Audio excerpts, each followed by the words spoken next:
Saludos amigas y amigos, bienvenidos a este vuestro canal. Hoy me gustaría hablaros de un nuevo tema incluido en el capítulo 6 del Urtes de un curso de milagro. En esta ocasión vamos a hablar de la única respuesta, Este es el apartado incluido en este sexto capítulo del Urtes de un curso de milagros. Recuerda que el Espíritu Santo es la respuesta, no la pregunta. Esa es por lo tanto la única respuesta, el Espíritu Santo. El ego siempre habla primero porque es caprichoso.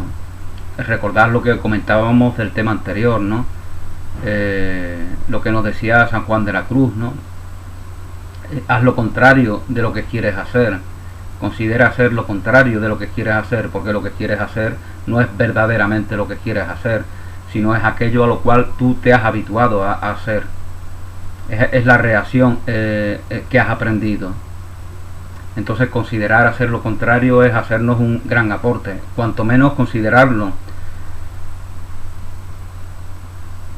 Y como también os comentaba en el vídeo anterior, pues esto guarda también relación con eso que nos dicen los coach hoy en día, ¿no? De hacer aquello que nos permita abandonar la zona de confort o zona de acomodamiento. O de otra palabra muy similar a esa, que denota temor, que denota miedo, que denota falsa de valor. Acomodamiento. Bueno, el ego siempre habla primero, como os comentaba, porque es caprichoso y no le desea eso. Lógicamente, la zona de acomodamiento, el ego es el que está acomodado. Nosotros estamos con la mente en blanco, ¿no? Como también se nos dice en algún lugar de no sé si es un curso de milagro o es un curso de amor, de que cuando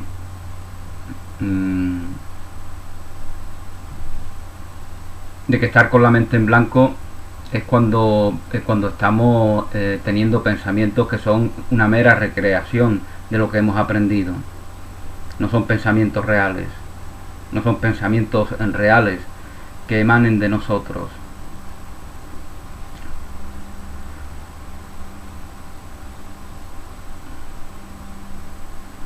El ego siempre habla primero porque es caprichoso y no le desea el bien a su hacedor. Esto es porque cree correctamente que su hacedor puede retirarle su apoyo en cualquier momento.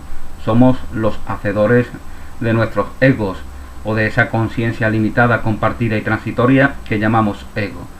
Somos sus hacedores. En cualquier momento podemos retirarle el apoyo, la confianza, y en cualquier momento podemos considerar al ego como lo que verdaderamente es, una ilusión, y por lo tanto algo que no es real. Algo que activamos al negarnos a nosotros mismos, al negarnos en nuestra verdad, en nuestra plenitud, en nuestra incondicionalidad, en nuestra auténtica naturaleza. Si te deseara el bien, se alegraría, como lo hace el Espíritu Santo, cuando te ha llevado de regreso a tu casa y ya no necesitas su guía. El ego no se considera a sí mismo como parte de ti. Aquí radica su error perceptual básico, los cimientos de todo su sistema de pensamiento. Aquí radica su error perceptual básico, los cimientos de todo su sistema de pensamiento. Cuando Dios te creó, te hizo parte de Él. Somos parte de Dios, vivimos en Dios. Dios está conmigo, vivo y me muevo en Él. Él es el agua que bebo, Él es el aire que respiro.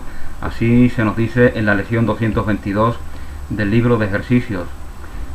Cuando Dios te creó, te hizo parte de Él. Por eso el ataque dentro del reino es imposible, porque el reino de Dios es unidad. Y un reino no puede estar dividido contra sí mismo, como bien nos dice Jesús en los evangelios. Pero tú hiciste al ego sin amor. La negación del ego tiene la negación del amor, la negación de nuestra auténtica naturaleza, de la incondicionalidad del amor, tiene como consecuencia la aparición del ego en su mundo de ilusiones. Tú hiciste al ego sin amor y por eso él no te ama a ti. No podrías permanecer dentro del reino sin amor, y como el reino es amor, piensas que estás sin él. como el reino es amor, como el reino de Dios es amor,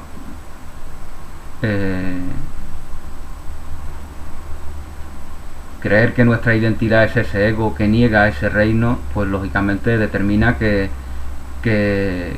pensemos que el amor está ajeno a este mundo. Por eso fijaos, como ya otras veces os he dicho, ¿no? El amor para intelectuales, para personas mundanamente sabias o supuestamente sabias, el amor es una palabra que ellos vetan de su lenguaje cotidiano, porque lo relacionan con la debilidad. Piensan que, por ejemplo, las mujeres, y esto lo piensan incluso hombres que alardean de feministas, son más amorosas porque se sienten obligadas a responder ante un hijo que ha nacido de su propio vientre. Eso es lo que piensan muchos hombres, porque han sido instruidos en la debilidad del amor. Piensan que el amor es un elemento sentimentalista, que no tiene nada que ver con la crudeza de la vida cotidiana.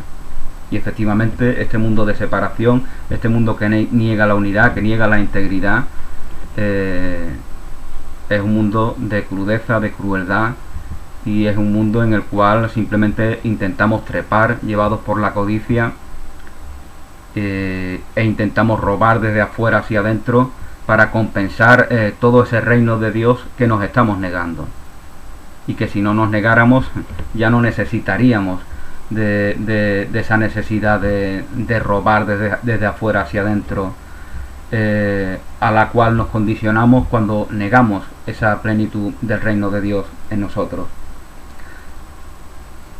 No podrías permanecer dentro del reino sin amor, y como el reino es amor, piensas que estás sin él. Esto posibilita al ego considerarse a sí mismo como separado y fuera de su hacedor, hablando así en nombre de la parte de tu mente que cree que tú estás separado y fuera de la mente de Dios. El ego, por lo tanto, habla en nombre de la parte de la mente que cree que tú estás separado y fuera de la mente de Dios. El ego da noticia de esa parte ilusoria de nuestra mente que se cree separada de la integridad, de la plenitud, de la cual emana, de esa parte ilusoria, emana esa mentalidad de carencia con la cual nos movemos, nos desenvolvemos en este mundo de separación, buscando compensar esa integridad que nosotros nos negamos.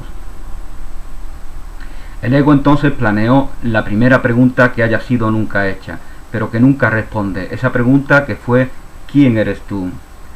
Fue el comienzo de la duda. Si nos preguntamos quiénes somos, lógicamente ya estamos evidenciando de que la certeza no es lo que nos mueve.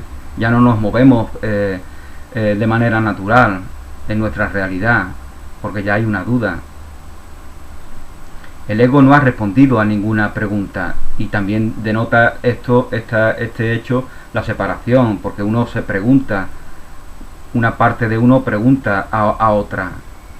Entonces ya ahí hay una separación. Preguntarse quién eres es establecer una dualidad en sí mismo, por lo cual lo natural sería manifestar lo que somos y nada más. Eso es lo natural, eso es lo que hacen las flores, lo que hacen las plantas, lo que hacen los bebés que aún no han sido instruidos, lo que hacen los ángeles, los espíritus elementales, manifestar lo que son sin cuestionárselo, porque no conciben el cuestionamiento. Y nosotros, dentro de nuestra identidad humana, debemos recibir esos aprendizajes que nos dan los niños, las flores, los ángeles, independientemente de que existan o no los ángeles, porque es una idea, aunque no existieran los ángeles, que yo estoy convencido de que sí existen, aunque no existieran, sí existirían en nosotros, porque es una idea que hemos concebido, y sabemos cómo son los ángeles, sabemos que ellos trascienden la seriedad del mundo, por eso lo simbolizamos con alas. Sabemos que son felices, que son joviales. Solamente religiones sombrías pueden simbolizar a un ángel con una espada o con cualquier otra arma atacando a los demás.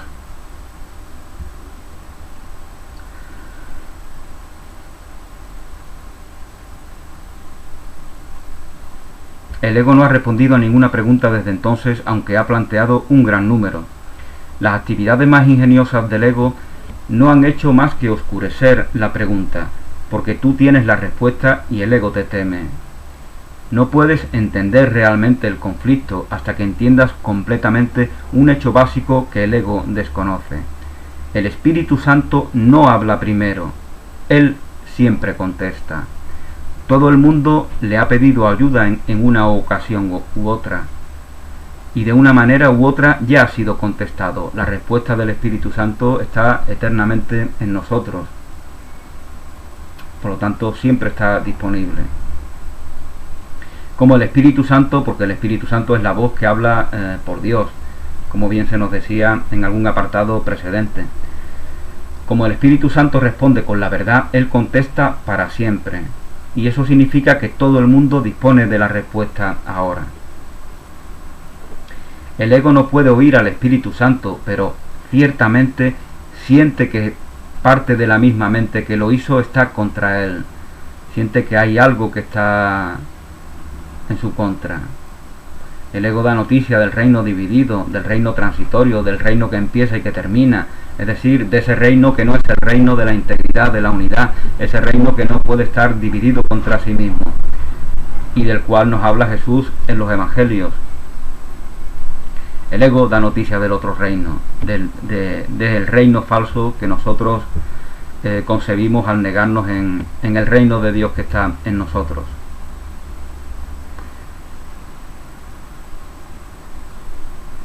El ego no puede oír al Espíritu Santo, pero ciertamente siente que parte de la misma mente que lo hizo está contra él. Interpreta esto totalmente como una justificación para atacar a su hacedor. La justificación del ataque es siempre la separación que imaginamos en nosotros, o que inconscientemente hemos arraigado en nosotros. La separación siempre está en uno mismo, en sí mismo. De la misma manera que la idea de unidad nos permite reconocernos en unidad con toda la creación. La idea de la separación tiene la consecuencia distinta.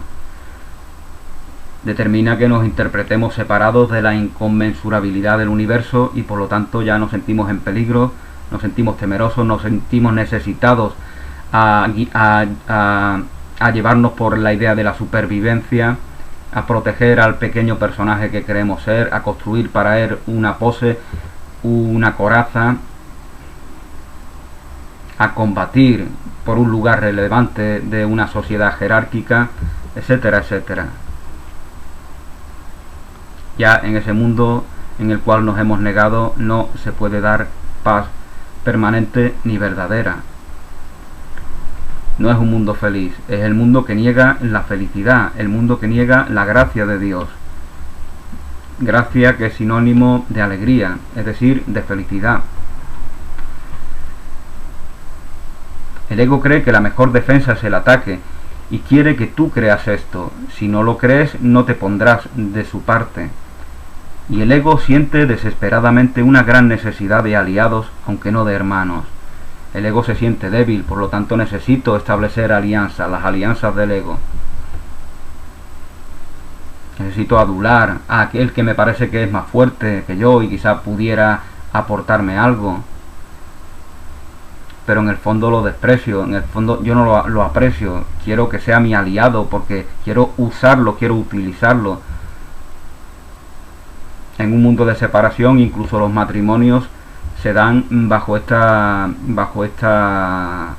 patrón, aunque suene duro decirlo, ¿no? Pero uno tiene que ser honesto consigo mismo si quiere trascender todos los hilos ilusorios que le mantienen apegado a un mundo que no tiene continuidad, a un mundo que no es feliz, a un mundo que no te aporta absolutamente nada, que no sea reconocerte en tu verdad, que no sea evidenciar su ilusión para que eso sea una invitación a reconocerte en la verdad, en lo permanente, en lo que ni empieza ni termina. ¿Qué es lo que no empieza y ni termina? El amor, la amistad, la bondad, la belleza, el infinito, la libertad, el poder. Todo eso ni es perceptible por los sentidos, ni empieza ni termina. Por lo tanto es algo que no está sujeto a las ilusiones del tiempo y del espacio.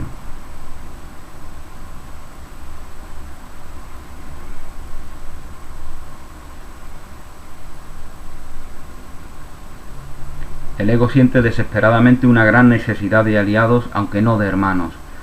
Al percibir algo ajeno a sí mismo en tu mente, el ego se vuelve hacia el cuerpo, no hacia la mente como su aliado, porque el cuerpo no es parte de ti. Esto hace del cuerpo el amigo del ego. El cuerpo es, por lo tanto, el amigo del ego, porque el cuerpo manifiesta vulnerabilidad, porque el cuerpo es lo que mejor simboliza al ego. El cuerpo entendiéndolo de la forma en la que lo entendemos en un mundo de separación. Pero es una alianza francamente basada en la separación. Si te pones de parte de esta alianza te asustarás, porque te pones de parte de una alianza basada en el miedo. El ego y el cuerpo conspiran contra tu mente, y como se dan cuenta de que su enemigo puede acabar con ellos simplemente sabiendo que no son parte de ella, se unen para atacar conjuntamente. Esta es quizá la más extraña de todas las percepciones, si consideras lo que realmente implica. El ego, que no es real, intenta persuadir a la mente, que sí es real, de que él es su propio mecanismo de aprendizaje, y de que el mecanismo de aprendizaje es más real de lo que ella es. Esto es lo que tantas veces hemos dicho, ¿no? Nuestra vida en el mundo de la separación, un elemento que la define es la idea de identificarnos con las herramientas, con los aprendizajes, en lugar de que esas herramientas, que esos aprendizajes estén a la disposición del ser íntegro, del ser pleno, del ser consumado, perfecto, santo, incondicionalmente amoroso, que es como Dios nos crea. Entonces esos aprendizajes mundanos no podemos evitar recibirlos, pero lo que sí podemos es evitar identificarnos con ellos, porque no somos esos aprendizajes. Siempre hemos sido íntegros, siempre hemos sido plenos.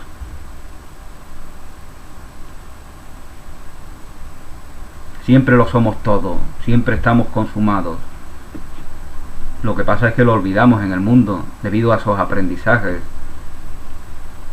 El bebé no tiene duda alguna, el bebé se manifiesta de manera natural y por eso se convierte en el maestro que nos recuerda algo que hemos olvidado. Y esto no es menospreciar y minusvalorar los aprendizajes que recibimos. Aprendemos a andar, aprendemos a movernos, aprendemos a hablar, a escribir. Todo eso son aprendizajes útiles, pero valorarlos verdaderamente es entenderlos como herramientas a disposición de ese ser íntegro, pleno, consumado, perfecto e incondicionalmente amoroso, que, como os comentaba, es así como Dios nos crea.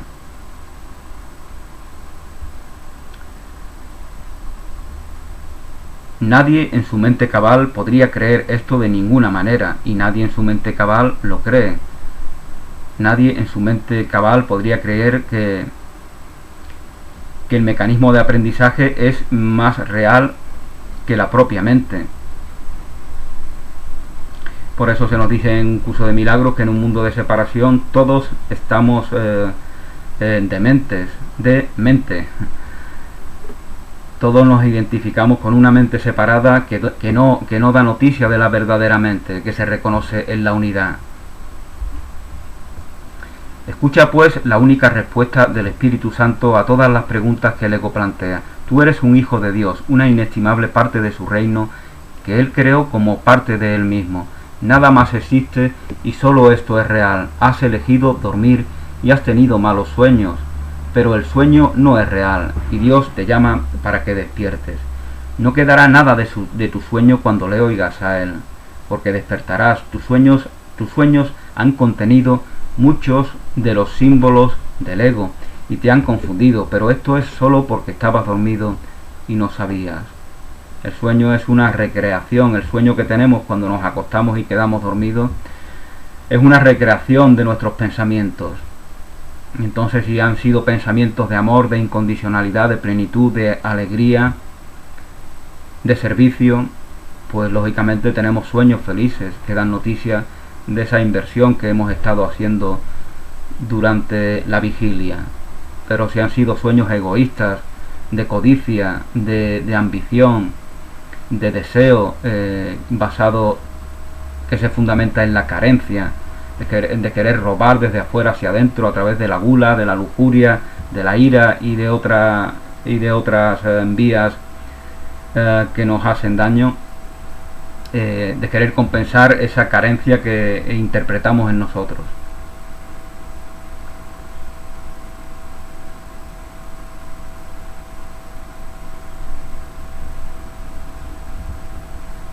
Cuando despiertes verás la verdad.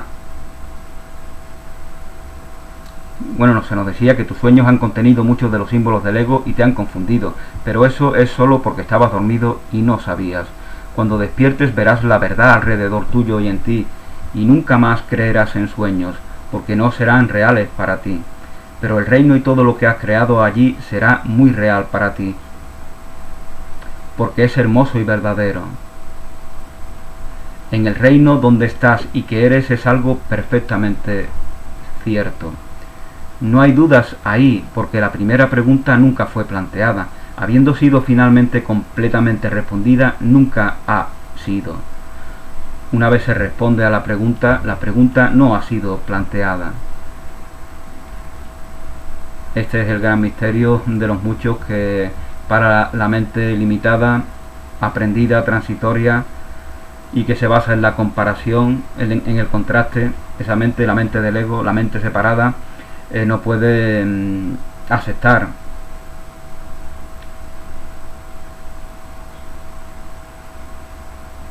No hay dudas ahí, porque la primera pregunta nunca fue planteada, habiendo sido finalmente completamente respondida, nunca ha sido. Solamente el ser vive en el reino, donde todo vive en Dios en absoluta certeza. El tiempo dedicado a preguntar en el sueño ha dado paso a la creación y su eternidad. Tú eres tan cierto como Dios, tú eres tan cierto como Dios. Porque eres tan verdadero como Él, pero lo que una vez era bastante cierto en tu mente se ha convertido solamente en la capacidad para la certeza. Lo que era conforme a la creación de Dios, esplendor, se ha convertido en una semilla. Se ha convertido en una semilla que debe de dar fruto. El nacimiento de las capacidades fue el comienzo de la incertidumbre, porque las capacidades son potenciales, no logros. Las capacidades son potenciales, las capacidades son algo latente, no son logros.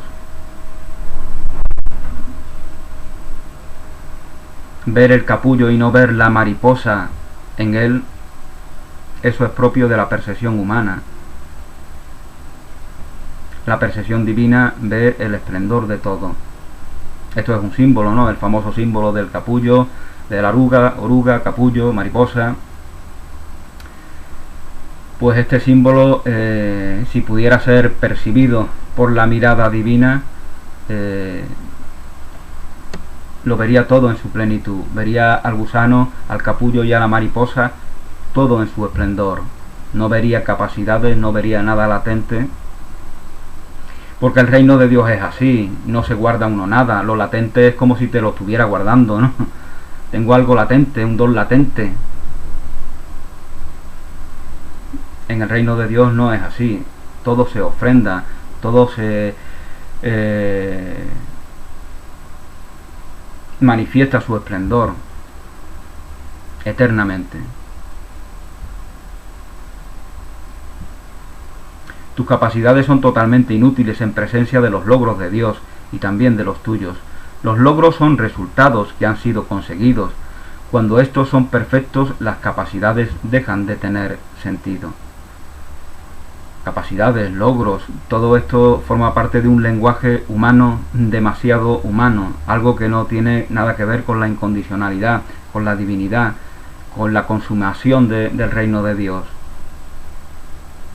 Resulta curioso que lo perfecto deba ser perfeccionado. De hecho, es imposible, pero debes recordar que cuando te pusiste tú mismo en una situación imposible, Creíste que lo imposible era posible. Bueno, esto probablemente se nos dice, porque si se nos dice que somos perfectos, la pregunta que va a formular el ego es, bueno, si somos perfectos, entonces, ¿cuál es la razón de estar aquí, no? Porque el ego piensa que en algo tenemos que superarnos. Piensa que tenemos que tener situaciones de conflicto para que se dé un fruto. No concibe la idea de seres perfectos, en perfecta relación. Como se nos dice en un curso de amor, esa perfección del amor en relación consigo mismo, consigo misma, manifiesta la voluntad de que el amor se relacione. Y la vida es relación. Y la vida es estar expuesto a nuevos descubrimientos, a nuevas revelaciones, a nuevos regalos que nos hacemos los unos a los otros. Y eso no es falta de perfección. Y eso no es necesidad de aprendizaje.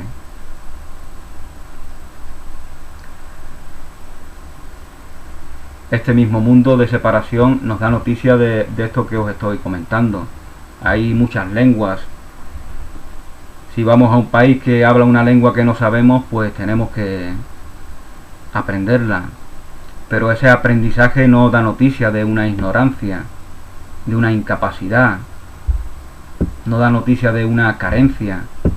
Es simplemente que tenemos que adaptarnos. No es un auténtico aprendizaje, es una adaptación a un nuevo medio.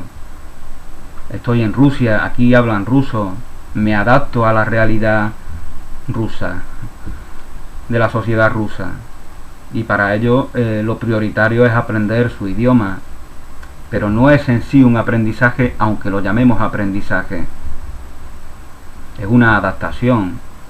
Verdaderamente esto es lo que tenemos que hacer aquí en el mundo. Venimos perfectos, íntegros, somos la obra consumada de Dios y nos adaptamos a una realidad de formas, para que esas formas informen de la santidad del reino de Dios.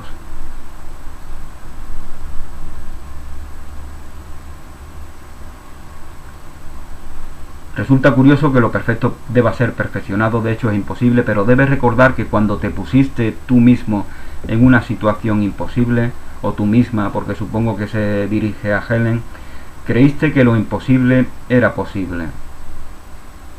Las capacidades deben ser desarrolladas o no podrás usarlas. Esto no es verdad para nada.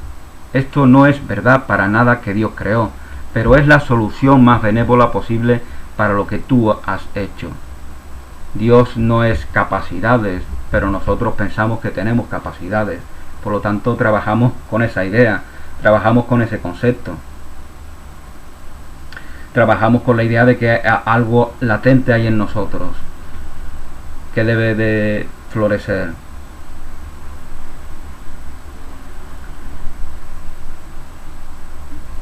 En una situación imposible puedes desarrollar tus capacidades hasta el punto en el que puedan sacarte de ella.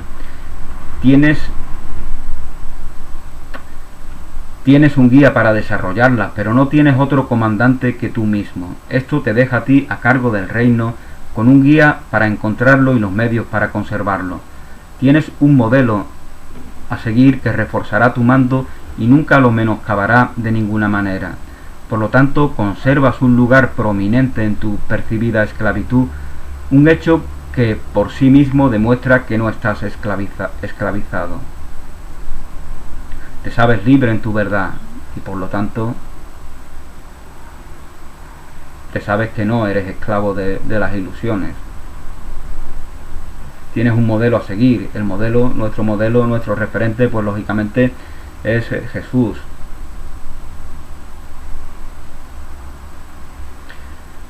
Te encuentras en una situación imposible, solo porque pensaste que era posible estar en una situación así. Estarías en una situación imposible si Dios te mostrara tu perfección y te demostrara que estabas equivocado. Esto te demostraría que lo que ya es perfecto fue insuficiente para darse cuenta ellos mismos de su propia perfección.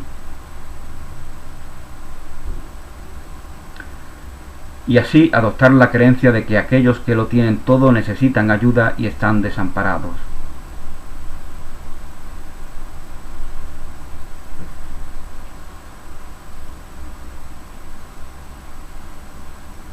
Este es el tipo de razonamiento en el que el ego se embarca, pero Dios, que sabe que sus creaciones son perfectas, no las insulta.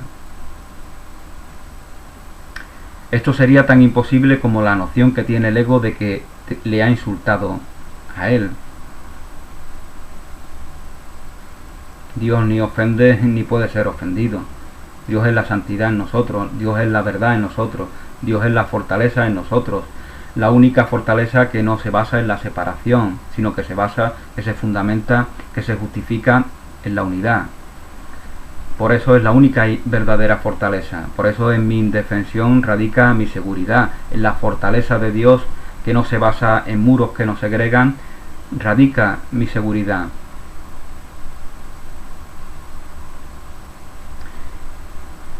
Por eso el Espíritu Santo nunca ordena. Ordenar implica asumir desigualdad, que el Espíritu Santo demuestra que no existe. Dios no inventa jerarquías, como tantas veces hemos dicho. Las jerarquías las inventamos nosotros para subrayar este mundo de separación y al mismo tiempo cumplen un propósito en este mundo de separación, esas jerarquías. Pero son transitorias, son pasajeras, no son reales. Cualquier lugar de privilegio en el mundo es un lugar de servicio a nuestros semejantes. Y si no es así, aquel que está en ese lugar de privilegio inconscientemente se va autodestruyendo a sí mismo, se va consumiendo, porque la responsabilidad que ha asumido le supera.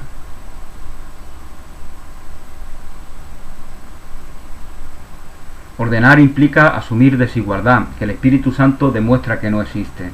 La fidelidad a las premisas es una ley de la mente, y todo lo que Dios creó es fiel a sus leyes. Pero también es posible ser fiel a otras leyes, no porque estas leyes sean verdaderas, sino porque tú las hiciste. Se nos es dado ser fiel a unas leyes que hemos inventado, negando a Dios, porque somos creados a imagen y semejanza de Dios, y por lo tanto somos creadores a su imagen y semejanza. Podemos crear o inventar en la ilusión, o podemos expandir ese reino de Dios en la verdad. Esas son las dos elecciones disponibles, y en la verdad solo hay una disponible, porque la otra es ilusoria. ¿Qué se ganaría si Dios probara que has pensado de manera demente? ¿Puede Dios perder su propia certeza? Dios no es partícipe de este mundo de ilusiones, de este mundo de separación, porque Dios no lo crea. Por eso es ilusorio, por eso no es real. Porque Dios no podía no ser testigo ni partícipe de algo de nada que fuera real. O mejor dicho, no podría dejar de ser testigo y partícipe de todo lo que es real. Por lo tanto, si Dios no está en este mundo de separación, de ataque, de envidia, de codicia, de lujuria, de gula, de rencor, de ira, si Dios no está en este mundo, es porque no es real. Es porque todo ello no está conforme con la divinidad. Y eso es una bendición saberlo, porque eso nos da esperanza. Eso nos da esperanza incluso aunque sigamos creyéndonos separados, incluso aunque sigamos creyéndonos carentes. Eso nos da esperanza de que un ideal de amor incondicional se manifieste en el mundo. El otro día estaba en la playa, fui solo a la playa estaba llena de gente como es normal en agosto aquí en el litoral gaditano, y había miles y miles y miles de personas. Reían, jugaban, paseaban, se besaban. Todos ellos manifestaban una realidad de amor, y entonces yo los contemplé a todos y pensé, si esto es posible aquí, habiendo tantas personas, es que es posible en todo el mundo, es que es posible en todo el mundo.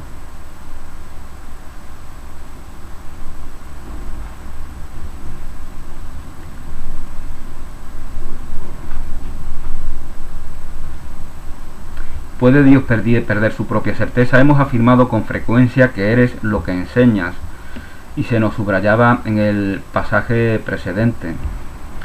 ¿Querrías que Dios te enseñase que has pecado? Si Él confrontara al ser que tú has hecho con la verdad que Él creó para ti, ¿cómo no ibas a tener miedo? Dudarías de tu mente cabal, que es lo único en lo que puedes encontrar la cordura que Él te dio. Dios no enseña. Enseñar implica una carencia que Dios sabe que no existe. El aprendizaje lo inventa el ego, porque el Hijo de Dios, la hija de Dios, no precisa de aprendizaje alguno, puesto que es concebido gracias a que Dios comparte la perfección de su naturaleza. Por lo tanto, la obra de Dios no puede dar noticia de carencia alguna. Y necesitar recibir un aprendizaje da noticia de carencia. Dios no tiene conflictos. La enseñanza tiene como objetivo el cambio, pero Dios creó solo lo inmutable. La separación no fue una pérdida de la perfección. La enseñanza tiene como objetivo el cambio, pero Dios creó solo lo inmutable. Es decir, inmutable es sinónimo de perfección, de santidad, de integridad, de abundancia, de plenitud, de incondicionalidad. La separación no es sinónimo de estático, de acabado, de finalizado, en el sentido en el que el ego lo entiende. La separación no fue una pérdida de la perfección, sino un fallo en la comunicación. La separación es una mala interpretación de la propia separación. Estamos separados porque gracias a ello, estamos aparentemente separados porque gracias a esa apariencia nos podemos ofrendar amor, nos podemos compartir ese reino de Dios que reconocemos en nosotros. El amor necesita de diversidad. La creación es diversidad. La creación es relación. Dios es uno, pero Dios es dos también. Esa es la dignificación de lo que llamamos dualidad. Y hablaríamos entonces de una dualidad eterna. No la llamaríamos dualidad, esto sería muy controvertido para los avanzados estudiantes de las enseñanzas de la Advaita y otras cosas similares, pero lo cierto es que la vida se da en la relación. Sin relación no hay vida. Hasta en el mundo, una mujer y un hombre, como siempre, este es el ejemplo que siempre ponemos, cuando se encuentran en el abrazo amoroso y se funden en él, pues dan origen a la vida, y de esta manera pues dan noticia de cómo la relación permite que la vida continúe, de cómo la relación da fruto. Y la relación entre una mujer y un hombre, una relación santa, sea del tipo que sea, siempre da fruto en nosotros, sea o no sea un bebé. Siempre da fruto, porque siempre nos enriquece, porque siempre nos aporta. Y esto, como está conforme con lo que se nos está compartiendo aquí, pues no significa nuevos aprendizajes. Porque el Hijo de Dios, la hija de Dios, ya viene aprendido, ya viene aprendida. Esa es su perfección, esa es su santidad, esa es su integridad. Simplemente viene a conocer las vías para manifestar ese reino de Dios, esa obra de Dios perfecta, santa, íntegra y eterna que somos. Y aquí damos noticia de ese reino de Dios. Esa es nuestra función.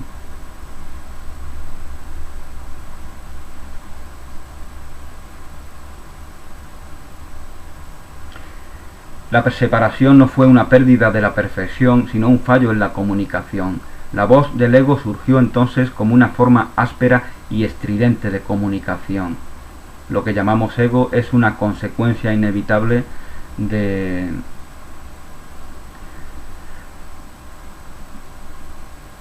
no reconocernos en esa perfección y de no hacer uso de esa comunicación, de esa relación santa que siempre está disponible. No nos reconocemos en la relación santa. De manera automática estamos ya trabajando en situaciones que llamamos relaciones especiales. Pero solo desde la mirada del ego somos testigos de relaciones especiales. Desde la mirada santa, desde la mirada íntegra, desde la mirada del Cristo en ti, no somos testigos de relación especial alguna, porque no existen las relaciones especiales. Solo se dan en la ilusión. La voz del ego surgió entonces como una forma áspera y estridente de comunicación. No pudo quebrantar la paz de Dios, pero pudo quebrantar la tuya. Dios no la borró, porque erradicarla habría sido atacarla. Habiendo sido cuestionado, Él no cuestionó. Habiendo sido cuestionado, Dios no cuestiona. Simplemente da la respuesta. La respuesta de Dios es tu maestro. La respuesta de Dios es el modelo de Jesús. La respuesta de Dios es el consolador que nos dejó el propio Jesús, el Espíritu Santo. La respuesta de Dios es el Cristo en nosotros. Es esa capacidades, entre comillas, que no lo son en la verdad, pero que en este mundo de aparente separación cultivamos como si lo fueran, como si fueran verdaderas. Bueno, pues esta es mi reflexión para este apartado del capítulo 6. Muchas gracias por vuestra atención. Aquí termina la única respuesta. Gracias por vuestra atención, bendiciones, feliz día, un abrazo y hasta una nueva oportunidad.